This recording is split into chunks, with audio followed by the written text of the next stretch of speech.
এই দেখো ভাই, আমি নতুন ফোন নিয়ে এসেছি। আরে এটা তো বোতাম টিপা মোবাইল, এখন আইফোনের যুগ, আইফোন চলে, এখন বোতাম টিপা মোবাইল চলে না। ইস, আল্লাহ তাআলা আমাকে যদি ধনী বানাইতো, আমি তাহলে আজকে বন্ধুদের সামনে অপমান হলাম না হয়। ধুর, এই মোবাইল নিয়ে কি করব? যা পড়ে যা। আরে আজান হয়ে গেল, রুমালটা বিছিয়ে এখানে নামাজ পড়ি।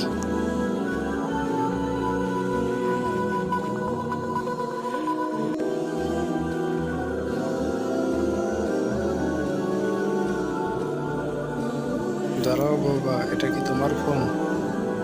এটা তো আমার মোবাইল না। এই মোবাইলটাও হয় নাকি তোমার? না, এটা মোবাইল আমার না তো, আমার বোতাম টিপা মোবাইল ছিল। এটা কি হয় তোমার মোবাইল? আরে এটা তো আমারই মোবাইল, আমি তো অনেক আগে এটাকে ভেঙে ফেলছি, এটা কিভাবে আসলো? আমি তোমার ইমানদারি দেখে খুশি হয়েছি, নাও ওগুলো মোবাইলও নাও।